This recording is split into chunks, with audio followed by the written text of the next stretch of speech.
Bonjour et bienvenue dans ce nouvel épisode de Déchirer les voiles, l'épisode numéro 73 ou 73 pour les Belges et les Suisses, du 10 mars 2025. Très heureux de vous retrouver encore une fois pour poursuivre avec vous les réflexions que j'avais envie de vous livrer. Et vous avez entendu que ces dernières semaines, surtout lorsque je vous ai parlé de ce que pourrait nous réserver l'équipe de Trump, derrière les apparences de quelque chose d'absolument positif, j'ai quand même insisté à chaque fois sur le fait que finalement, nous n'avons pas beaucoup de prise sur le cours des événements sur le plan mondial et sur le plan international. Par contre, là où nous avons une prise, c'est sur notre propre souveraineté individuelle. Et je suis de plus en plus convaincu, plus je réfléchis, plus je médite de semaine en semaine pour vous préparer des épisodes, que effectivement, c'est une clé absolument incontournable. Alors aujourd'hui, j'avais envie de vous parler de la peur qui est une mauvaise conseillère, parce que je pense très sincèrement que les gens qui font de l'ingénierie sociale, c'est-à-dire les gens qui sont au pouvoir et qui essayent de nous manipuler en tant que population, ont très très bien compris la nature de nos peurs et ce que ça leur permet de faire au niveau d'une population en jouant de façon permanente sur différentes dimensions de la peur. Et avant d'entrer dans le vif du sujet, j'avais envie de laisser la place à un philosophe québécois qui est peu connu en Europe, qui s'appelle André Sauvé. Et je vous laisse écouter les propos de ce philosophe tout à fait pertinent qui va nous entretenir pendant 2 minutes et demie à peu près de la peur. Donc, place à ce philosophe extraordinaire, André Sauvé. On se retrouve juste après.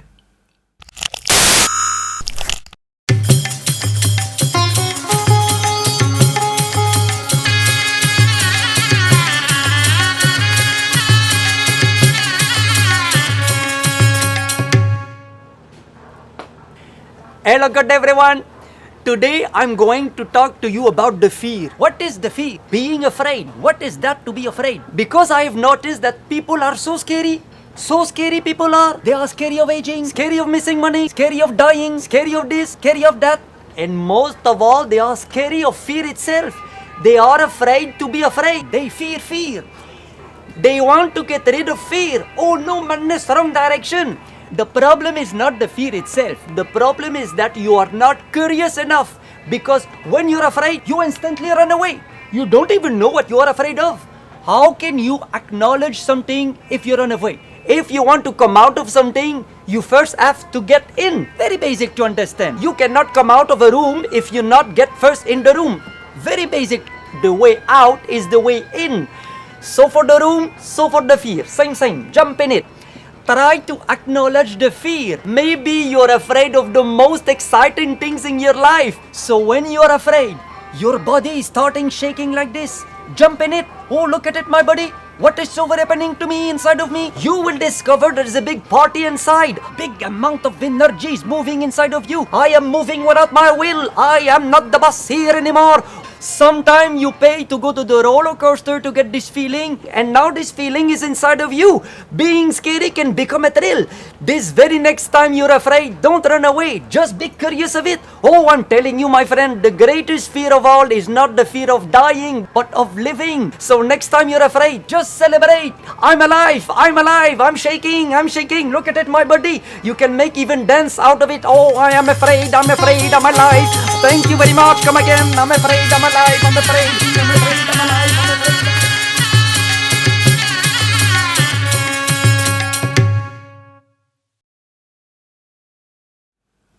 Bon, avouez que vous avez été surpris quand même, surtout ceux qui ne connaissaient pas André Sauvé et qui s'est déguisé pour la circonstance en un épicier, un dépanneur, comme on le dit au Québec, un dépanneur indien avec un accent absolument inénarrable et inimitable sur la peur. Mais n'empêche que quand vous écoutez ce qu'il raconte, il y a une profondeur philosophique. Donc je ne vous ai pas menti en vous disant qu'effectivement, il y avait vraiment une une dimension philosophique tout à fait particulière.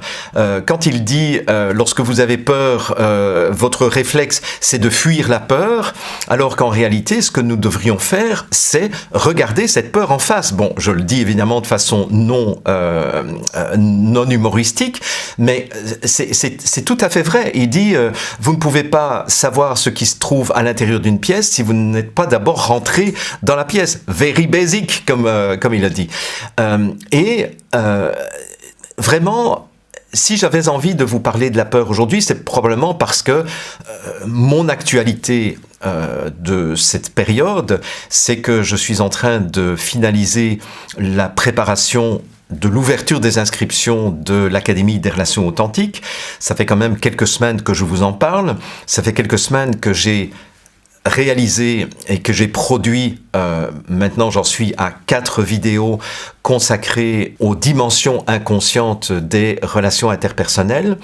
Et samedi, je répondais aux questions de Senta de Peut dans le cadre d'un des webinaires auxquels je vais participer dans le cadre du lancement de l'Académie. Et Senta m'a posé à un moment donné une question à laquelle je ne m'attendais pas. Elle me disait, mais en fait, Jean-Jacques, tu nous parles de la peur du changement, qui est une épreuve initiatique, etc. Mais qu'est-ce qui fait que toi comme moi, nous avons peu de peur alors que d'autres personnes ont beaucoup plus de peur? Qu'est-ce qui fait? Et j'ai eu un petit peu de mal au départ à répondre, et puis finalement, j'ai pu quand même lui donner une réponse que je pense satisfaisante, mais depuis lors, donc depuis samedi, j'ai continué à cheminer sur ce thème de mais qu'est-ce qui fait que nous avons peur ou qu'est-ce qui fait que nous n'avons pas peur?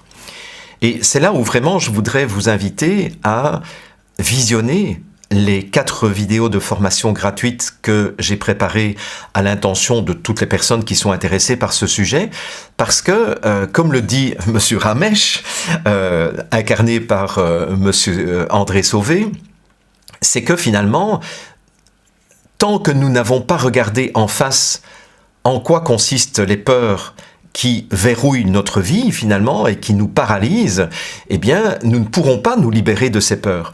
Mais si nous ne pouvons pas nous libérer de nos peurs, ça veut dire aussi que nous restons la proie extrêmement facile, manipulable de l'élite mondiale et des ingénieurs sociaux qui, effectivement, utilisent ce ressort pour nous imposer de plus en plus de choses totalement inacceptables.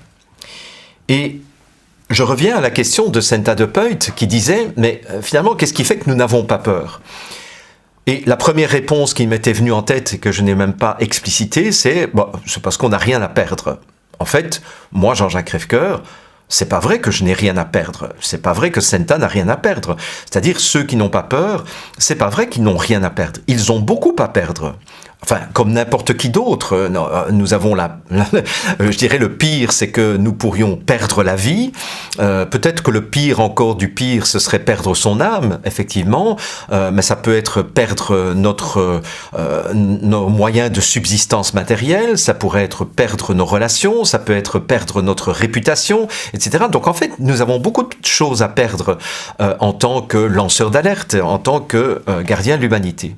Et probablement que vous aussi, vous vous demandez, mais si j'ai pas peur d'un certain nombre de choses, est-ce que c'est parce que je n'ai rien à perdre? Non, nous avons tous des choses à perdre à partir du moment où nous sommes des êtres incarnés. Par contre, ce qui serait beaucoup plus juste de dire, c'est que en réalité, nous acceptons l'idée de perdre. Et voyez, c'est pas que nous n'avons rien à perdre, c'est que nous pouvons accepter l'idée que nous pourrions perdre des choses si nous nous engageons dans une voie militante, dans une voie contre la corruption, contre les choses qui dégradent l'humanité, les choses qui vont à l'encontre de la bienveillance, de l'amour, du respect, etc., etc. Et donc finalement, plus j'y réfléchis, plus je me dis, mais en fait, qu'est-ce qui fait que je peux accepter l'idée de perdre certaines choses qui pourraient paraître importantes aux yeux d'autres personnes? C'est parce que tout simplement, j'ai des valeurs profondes auxquelles je suis attaché et j'ai une vision aussi de ce que pourrait être le monde si nos actions en tant que lanceurs d'alerte, en tant que gardiens de l'humanité, pouvaient réussir. Et finalement, c'est ça qui fait que un certain nombre d'individus, dans l'histoire de l'humanité, ont accepté l'idée de perdre, y compris leur liberté, y compris leur droit de parler, y compris leur vie, finalement, parce qu'ils avaient la vision d'un monde différent et d'une structure et d'une organisation différente de nos sociétés. Et on pourrait dire donc que nous acceptons l'idée de franchir l'épreuve du feu, qui est une épreuve initiatique finalement. Et même si nous savons que ces épreuves initiatiques peuvent être douloureuses, peuvent être effrayantes, peuvent être inconfortables, mais nous allons quand même le faire. Nous savons que nous allons passer l'épreuve du feu, mais nous allons quand même le faire parce que nous savons pourquoi nous le faisons. Alors le pourquoi, en un mot, ça veut dire nous savons pour quelles raisons nous faisons ce que nous faisons, c'est-à-dire que nous voulons défendre des valeurs qui nous paraissent des valeurs humanitaires, humanistes, mais on pourrait dire aussi nous savons pourquoi nous le faisons, c'est-à-dire nous savons aussi quel but nous visons, en tout cas quelle aspiration nous avons d'un monde meilleur. Est-ce que ce n'est pas votre cas aussi ? C'est-à-dire que les engagements que vous avez pris, et si vous prenez du temps pour m'écouter toutes les semaines, c'est que probablement vous aussi, vous êtes à la recherche de quelque chose qui fasse du sens pour votre vie. Et vous êtes à la recherche de quelque chose qui puisse améliorer l'état de notre monde qui part complètement en déliquescence. Mais en fait, probablement, c'est parce que même si c'est inconfortable, même si ça vous fait vivre le rejet d'un certain nombre de membres de votre famille ou d'un certain nombre de vos amis, etc., vous tenez bon parce que vous savez pourquoi vous le faites, c'est-à-dire vous savez quelles sont les valeurs que vous ne voulez pas renier et vous savez aussi pourquoi vous le faites parce que vous avez une vision de ce que le monde pourrait être si il était différent et si nos actions en tant que gardiens de l'humanité pouvaient aboutir à quelque chose plutôt que de continuer à, je dirais, assister de façon impuissante, en spectateur passif, à la destruction de notre monde et de notre civilisation. Et comme je vous le disais dans un des derniers épisodes de Déchirer les voiles, eh bien, il serait temps de passer du statut de spectateur passif au statut d'acteur engagé. Et c'est pour ça que je reviens à ça, parce que je veux vraiment creuser cette question de la peur. Parce que en faisant, désolé, je regarde de temps en temps mes notes, mais c'est pour vraiment être le plus clair possible dans mes propos, c'est qu'à partir du moment où nous sommes prêts à traverser l'épreuve du feu, c'est-à-dire que nous sommes prêts aussi à faire un certain nombre de sacrifices. Je suis prêt, j'accueille l'idée, j'accepte l'idée que je puisse perdre des choses en m'engageant dans ce combat. En ce qui me concerne, c'est très clair, mais probablement qu'en ce qui vous concerne aussi, c'est très clair. Mais je ne peux parler que de moi parce que là, je sais ce que j'ai accepté de perdre à partir de, certainement, 2009. À partir du moment où je me suis engagé de façon extrêmement claire dans les médias contre la pseudo-pandémie de grippe H1N1, je savais que j'allais perdre une bonne partie de ma réputation, qui était une réputation excellente en tant que formateur professionnel. Et sincèrement, je n'avais absolument pas besoin de faire ce que j'ai fait en 2009, de la même façon que je n'avais absolument pas besoin de faire ce que j'ai fait en 2020 pour gagner ma vie ou pour attirer à moi des clients qui allaient être très satisfaits des services que j'allais leur rendre. En fait, j'ai perdu énormément de choses en termes de réputation. J'ai même perdu mon éditeur qui m'a viré parce que j'étais un méchant conspirationniste. J'ai perdu ma chaîne YouTube. J'ai perdu ma page Facebook. Je n'ai même plus la possibilité, alors que je suis en train de lancer la 3e cohorte de l'Académie des relations authentiques, je n'ai même plus la possibilité de faire connaître at large, donc vraiment à une large audience, comme je le faisais jusqu'en 2017-2018. Je n'ai même plus cette possibilité de faire connaître à des gens qui pourraient être intéressés l'existence de mes services de formation professionnelle. Mais j'ai accepté de faire des sacrifices. J'ai accepté de faire ces sacrifices et c'est intéressant de revenir à l'étymologie de sacrifice parce que sacrifice, ça vient du latin sacrum facere. Facere, ça veut dire faire, effectuer, rendre, transformer et sacrum, ça veut dire sacré. C'est-à-dire que lorsqu'on fait des sacrifices, on transforme notre vie, on rend notre vie sacrée. Et est-ce que ce n'est pas ça finalement l'essence d'une épreuve initiatique ? Quand vous regardez tous les romans initiatiques, quand vous regardez tous les films d'aventure initiatique, lorsque vous réfléchissez à la portée d'une épreuve initiatique dans toutes les traditions, eh bien en fait vous vous rendez compte que en acceptant cette épreuve du feu, en acceptant cette épreuve où nous allons souffrir, où nous allons perdre un certain nombre de choses, qui sont les vieilles couches,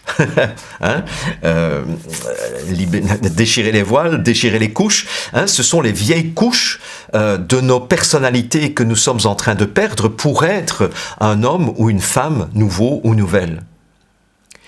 Et c'est en cela que nous allons rejoindre finalement le caractère sacré de nos vies. C'est lorsque nous sommes capables d'accepter que nous allons perdre un certain nombre de conforts, un certain nombre de sécurités illusoires, pour à nouveau nous reconnecter à l'essence même de nos êtres, et donc à l'essence même de la vie qui est infiniment sacrée. Et c'est en cela qu'on peut comprendre que ce que nous vivons depuis début 2020 est un combat spirituel. C'est un combat sacré, c'est une mission sacrée, si vous voulez, que vous, comme moi, nous avons à relever et que nous devons continuer à relever. Et vous voyez qu'on est très loin, évidemment, des religions. Lorsque je vous parle d'un combat spirituel, ça n'a absolument rien à voir avec un combat pour défendre une religion. C'est défendre l'essence sacrée de l'existence, l'essence sacrée de nos vies. Alors, si je vais plus loin, je vais revenir à une réflexion que j'avais faite dans une conférence en 2009. C'était au Palais des Congrès, le 12 septembre 2009, où en quelques semaines, en 2 semaines, nous avions mobilisé à quelques-uns 1200 personnes qui se sont réunies dans une salle physique avec quelques conférenciers, dont des Québécois très célèbres comme Guylaine Langto, Madame Guy, il y avait, comment s'appelait-il maintenant, Jean Dury, célèbre avocat anti-vax, il y avait Jean-Jacques Crèvecoeur et il y avait quelques autres lanceurs d'alerte et nous avons animé une conférence sur toute une journée devant ces 1200 personnes. C'était vraiment un très très grand moment et lors de cette conférence,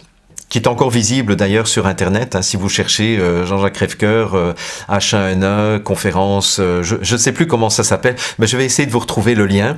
Vous pourrez m'écouter en 2009. Et ce que j'avais dit à un moment donné dans cette conférence, c'est que finalement, nous sommes, sans le savoir et sans le vouloir, tous complices de la corruption qui gangrène ce monde que nous voyons se dégrader au fur et à mesure. En fait, ça n'a l'air de rien, mais si au sommet de la société, il y a des gens qui peuvent se permettre de perpétrer des forfaitures qui peuvent se chiffrer en milliards de dollars, c'est parce que dans toute la hiérarchie qu'ils dominent, il y a à chaque étage de la hiérarchie des gens qui sont conscients de la corruption, des gens qui sont conscients des manipulations, des gens qui sont conscients des fraudes et qui ne disent rien. Et là, on revient aux propos du prince de Machiavel, Je ne sais pas si vous vous souvenez, j'avais consacré une vidéo au prince de Machiavel en juillet ou en août 2024, et où Machiavel explique très clairement que le prince va avoir sous sa coupe quelques personnes à qui il va donner à la fois de la reconnaissance et du pouvoir, et en même temps à qui il va faire bien comprendre que ce pouvoir qu'il leur donne dans sa magnanimité est un pouvoir qu'il pourrait leur retirer à tout moment. Et ces 6 ou 7 membres du cercle restreint qui entoure le prince vont à leur tour donner à quelques membres de leur propre entourage un pouvoir qu'ils peuvent exercer sur les gens qui sont sous eux, et en même temps leur faire comprendre que ce pouvoir n'existe que parce qu'ils veulent bien leur donner ce pouvoir de contraindre l'étage inférieur. Et de proche en proche, comme ça, et de la part de Machiavel, c'était extrêmement bien vu, de proche en proche, nous avons donc chaque fois des niveaux hiérarchiques qui reçoivent leur pouvoir du niveau supérieur. C'est un pouvoir d'avoir du pouvoir sur le niveau inférieur, mais c'est un pouvoir en même temps qui est verrouillé par la peur de perdre ce pouvoir et la peur de perdre ce privilège. Et quand vous y réfléchissez, vous vous rendez compte que si aujourd'hui nous sommes dans un tel merdier sur le plan mondial, c'est parce que à tous les étages du pouvoir jusqu'à l'étage le plus bas, où là nous n'avons pas de pouvoir, eh bien, il y a des gens qui savent qu'il y a des choses qui sont pas correctes. Il y a des gens qui savent qu'il y a des choses qui sont fausses. Il y a des gens qui savent qu'il y a de la corruption. Il y a des gens qui savent qu'il y a le mensonge, mais qui ne disent rien pour ne pas perdre le pouvoir qu'ils ont sur le niveau inférieur de la société. Et c'est comme ça que vous avez de la corruption à tous les étages, mais vous avez de la corruption dans toutes les sphères de la société.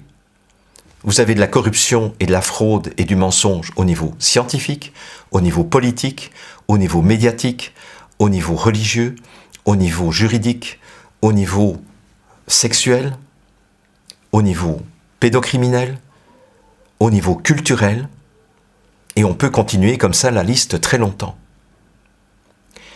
Et c'est là où je voudrais vous interpeller, et je voudrais nous interpeller, de vous poser la question, est-ce qu'il y a des moments dans ma vie actuelle où je fais le choix conscient de ne pas dénoncer certaines choses, où je fais le choix conscient de ne pas parler ou de ne pas agir par peur des conséquences, par peur de perdre quelque chose. Et je reviens aux propos que je vous ai tenus ces 15 derniers jours à propos de l'opposition contrôlée, parce que, oui, c'est sûr qu'il y a des infiltrés dans la résistance, mais je pense qu'il y a beaucoup moins d'infiltrés qu'on ne l'imagine.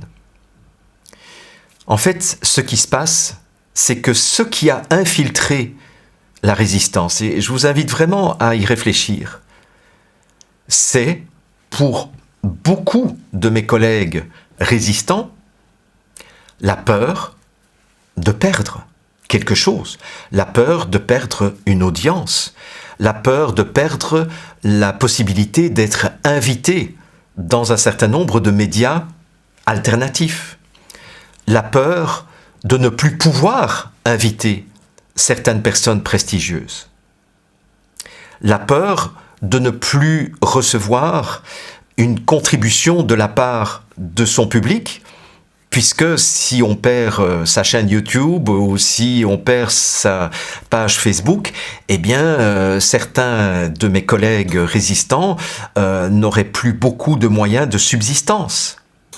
Et de nouveau, je n'ai pas envie de citer des noms, mais ce que je sais, c'est que dans la résistance, vous avez un certain nombre de personnes qui ont perdu leur travail habituel et qui se sont rabattus sur un travail à temps plein dans le domaine de la résistance.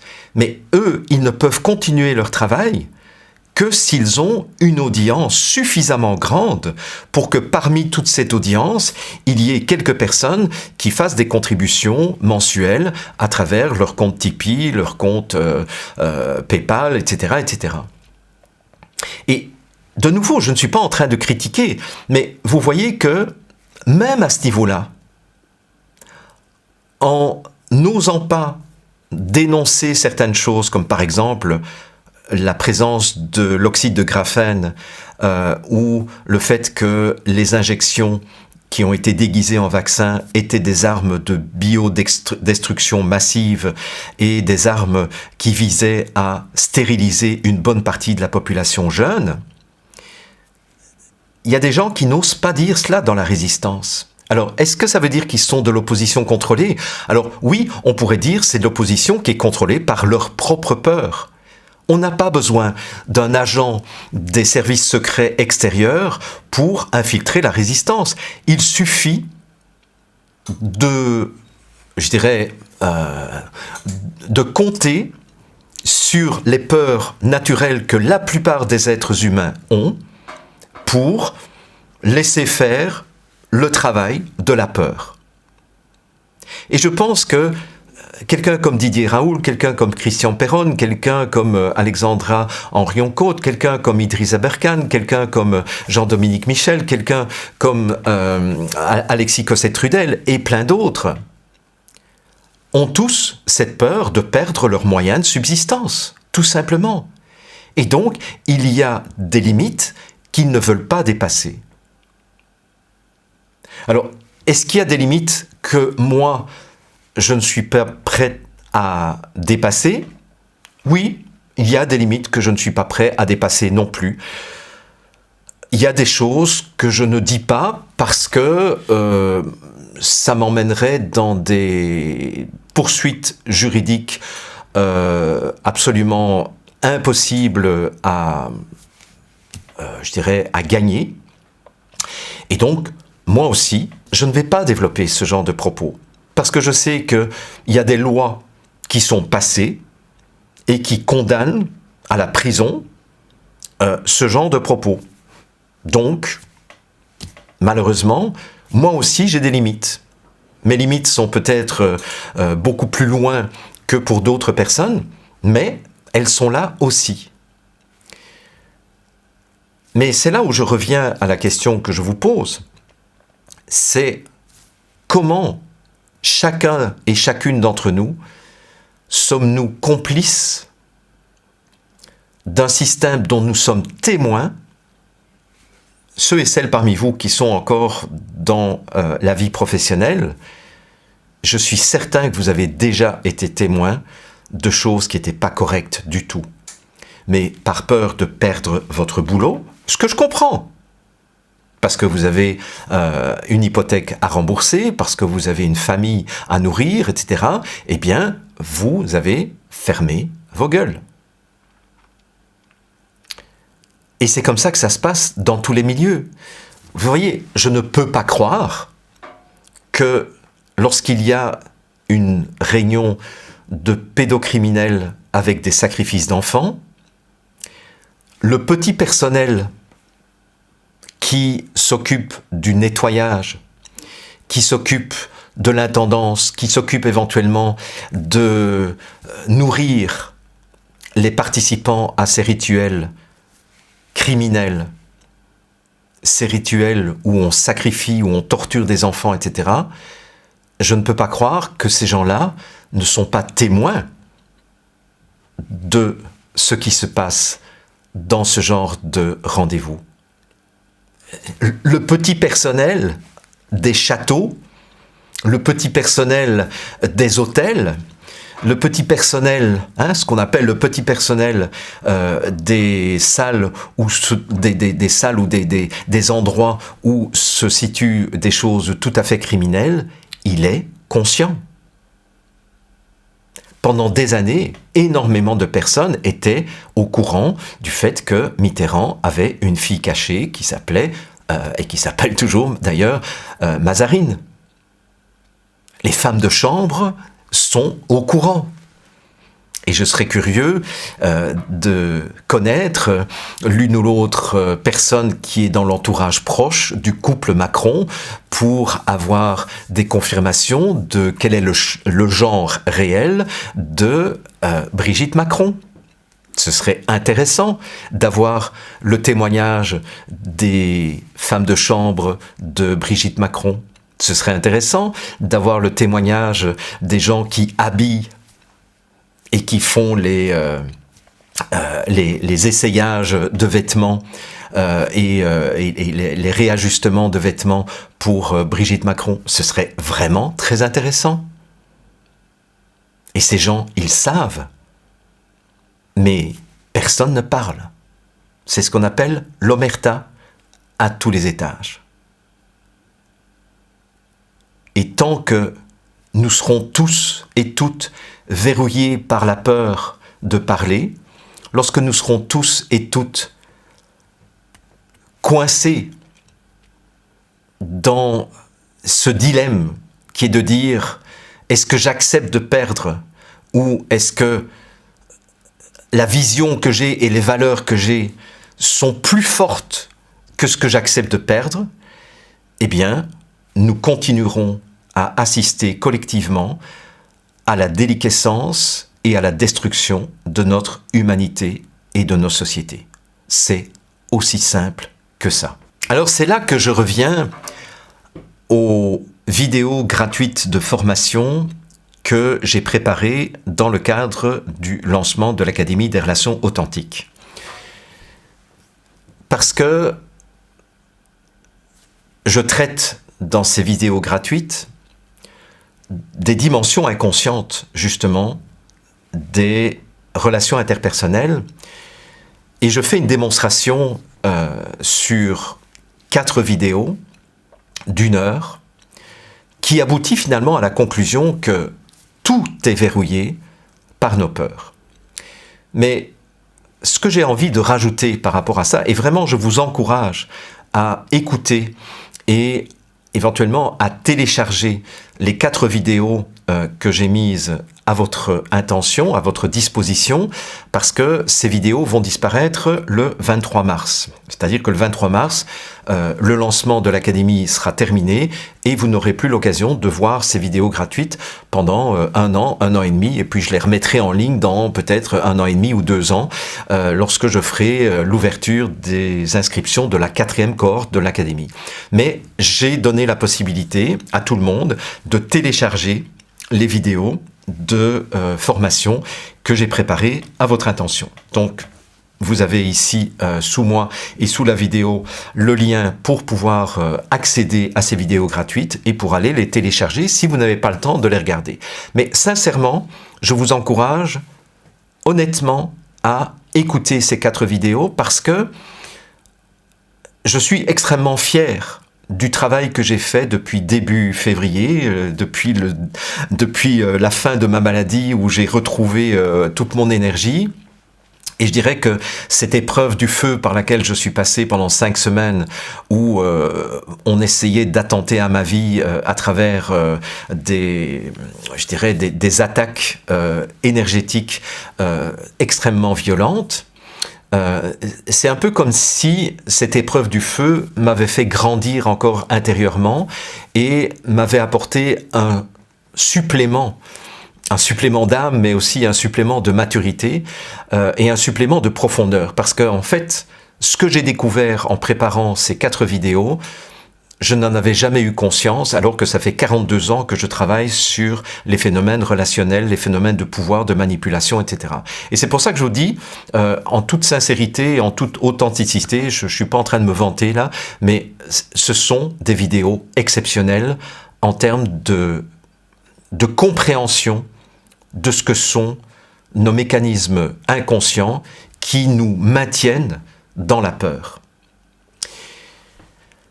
Et j'ai envie de rajouter quelque chose. Donc une fois que vous aurez écouté les 4 vidéos, je vais rajouter quelque chose maintenant à comprendre après avoir visionné les 4 vidéos. C'est que 95% de nos peurs sont virtuelles. Elles sont fantasmatiques. Elles sont névrotiques. Ça veut dire qu'en fait, ce sont des peurs liées à des choses qui n'existent pas ou qui n'existent plus.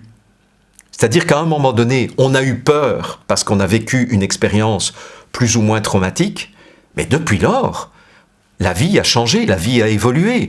Lorsque nous avons vécu quelque chose à l'âge de 3 ans parce qu'on s'est pris une claque dans la figure, parce que nous avions fait une bêtise, etc.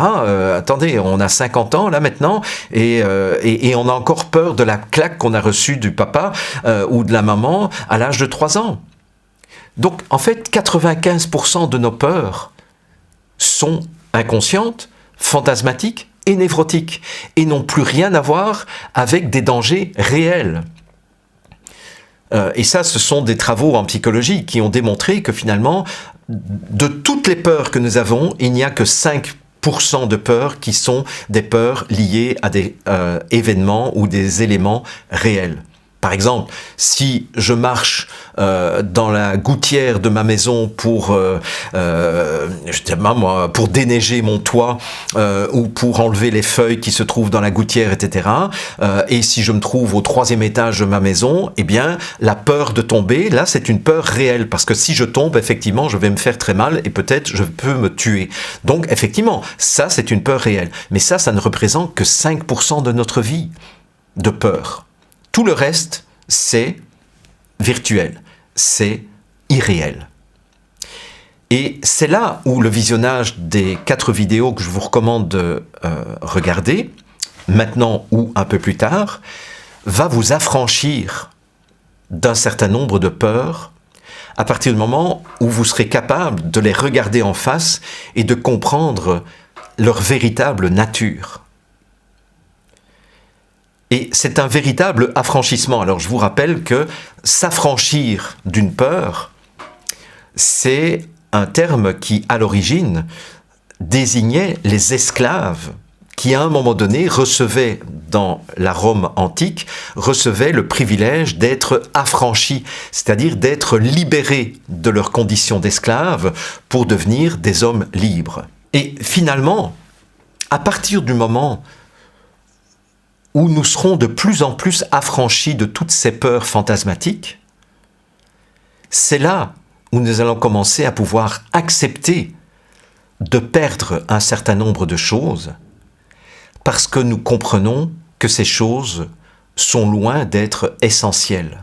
Et c'est là aussi que nous allons pouvoir faire des sacrifices et accepter les sacrifices, parce que nous aurons rendu notre vie sacrée et au service de ce qui est essentiel dans notre existence.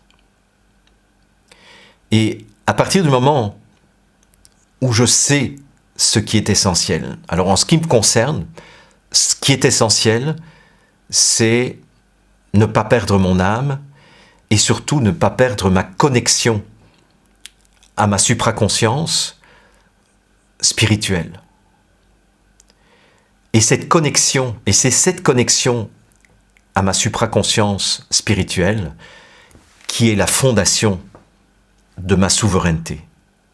C'est ce que je vous souhaite du fond du cœur.